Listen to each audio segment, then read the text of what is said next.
Ah, Fera Neném, e aí, você também tá em casa nesta quarentena? Desse jeito aí? Do quarto pro banheiro, do banheiro pro quarto, pra sala, pra cozinha, pro corredor, pro quintal, volta pro quarto. Eu também tô assim. E pra sair um pouco dessa monotonia e continuar na hashtag Fique em Casa, chegou a hora de pipoca e refrigerante e matar a saudade do futebol. A Netflix lançou neste ano a série The English Game. Isso que não é muito comum na plataforma, séries voltadas ao futebol. The English Game se passa em 1870. Mas já existia futebol naquela época? Sim, e como existia. A Inglaterra é um dos berços da história do futebol. Mas não vamos entrar nesse mérito da questão, porque a história é longa. Mas e no Brasil? Como será que os brasileiros olhavam para o futebol quando este esporte chegou por aqui? Professor Celso Zelt, da ESPN, conta pra gente. Oi Alex, aqui é o Celso Zelt, jornalista. Você me pediu para contar alguma curiosidade sobre o início do futebol no Brasil. E eu vou então ler para você um trechinho de uma carta do cronista paulistano Celso de Araújo para o seu amigo Alcino Guanabara, que era um jornalista carioca, que dá a exata medida da estranheza que o futebol causou entre as pessoas quando ele chega ao Brasil pelas mãos e pelos pés de Charles Miller.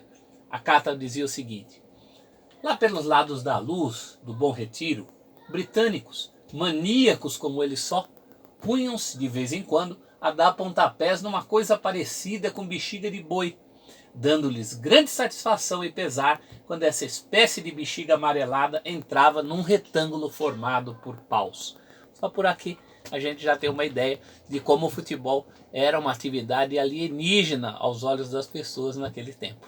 Um abraço. Valeu, Zelt, você é fera neném, valeu demais. The English Game, esta série é retratada em apenas 6 episódios, em torno de 40 a 50 minutos, é bem rápido e facinho de assistir. A série conta um capítulo importante da história do futebol na Inglaterra, o momento de profissionalização dos jogadores de futebol, porque naquela época não se pagava para os jogadores entrarem em campo. E no filme é retratada o começo dessa questão. E também, é claro, as classes sociais da época. Tanto a nobreza de um lado, que se achava dona do esporte, não querendo dividir, contra a equipe de operários, que trabalhavam firme nas fábricas, usinas, tecelagens, depois de 5, 10, 15 horas de trabalho, e mesmo assim queriam jogar futebol. Futebol amador naquela época ainda, mas isso a gente vê até hoje nos campos de várzea aqui no Brasil. Jogadores e também trabalham durante todo o dia para chegar no final de semana e jogar pela equipe do seu bairro. Algo muito interessante também de se observar no filme é como os jogadores se vestem para entrar em campo. Não como hoje com calção, camisa como a gente conhece, mas sim de calça jeans, com as calças até as canelas e às vezes com um frio muito forte naquela região, até de sobretudo. Algo muito interessante. Também outra situação interessante que se mostra é o começo de uma confecção com roupas específicas para os times daquela época, já começando aí o que a gente observa hoje com grandes marcas como Nike, Puma, Adidas, entre muitas outras, e na Inglaterra a própria Umbro, que é a empresa daquele país.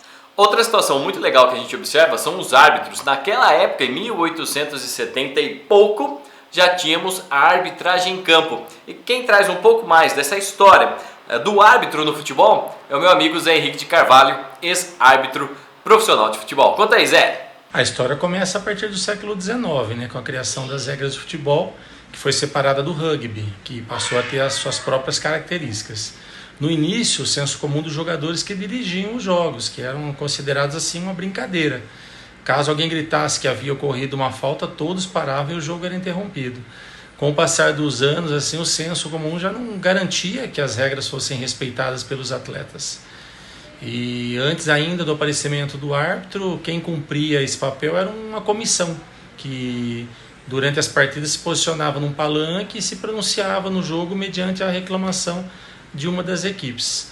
Algumas bibliografias trazem que em 1868 apareceu o árbitro, mas ele não atuava dentro do campo de jogo não, e só se manifestava quando ocorria uma reclamação. Em 1890 surge realmente o árbitro por meio de regra que regulamentava a sua função. No início o árbitro não utilizava apito para parar uma jogada, ele apenas gritava para que os jogadores parassem quando entendia acontecer uma falta. Em 1878 o apito começou a ser usado. E foi na Copa do Mundo, né, de 1970, no México, que o ex-árbitro britânico, Ken Aston, né, começou a utilizar os cartões amarelos e vermelhos para sancionar os atletas. No Brasil, a figura do árbitro surgiu com o futebol oficialmente em 1894, trazido por Charles Miller da Inglaterra. Com o passar dos tempos, porém, né, a regra que trata da arbitragem foi sofrendo algumas modificações, dando cada vez mais poderes ao árbitro, já que o futebol passou a ser praticado não como uma brincadeira, mas como uma competição. Um outro ponto muito interessante levantado na minissérie é a busca do Suter por tirar a sua família, sua mãe e suas irmãs, de perto do seu pai, um alcoólatra que batia na sua mãe e também nas irmãs. Algo que hoje a gente observa ainda e muito no futebol, daqueles jogadores que saem da pobreza, da miséria e conseguem o estrelato, conseguindo assim dar uma condição de vida muito melhor para a sua família. Do outro lado tem Arthur Kinnaird, um lorde da nobreza que era muito bom de bola, vencedor da Copa da Inglaterra durante muitas vezes, e encontra no Suter uma possibilidade de fazer com que o futebol seja ampliado para mais lugares dentro da Inglaterra, coisa que ele já observava que não ia conseguir segurar por tanto tempo apenas a elite jogando futebol, porque a todo momento novos times surgiam na Inglaterra. A trama é bem simples e básica, entre a luta da classe operária para jogar o futebol contra a nobreza. Algo também muito interessante durante o filme, que você pode observar, em um certo período a equipe dos operários não tinha dinheiro para ir até o jogo. Então, todas as pessoas que moravam naquela região fizeram aquela famosa vaquinha e pagaram para o time ir jogar futebol. Nessa época de coronavírus, que a gente está longe do esporte que a gente mais gosta, chega até a arrepiar uma situação como essa. Mas independente da época, a minissérie mostra que o apaixonado de futebol, seja em 1870 ou seja em 2020, respira muito este esporte. Agora, para saber quem foi o grande campeão do The English Game, basta você assistir no Netflix. Valeu? Até a próxima dica. Tchau, tchau. Vou continuar comendo uma pipoquinha aqui, né?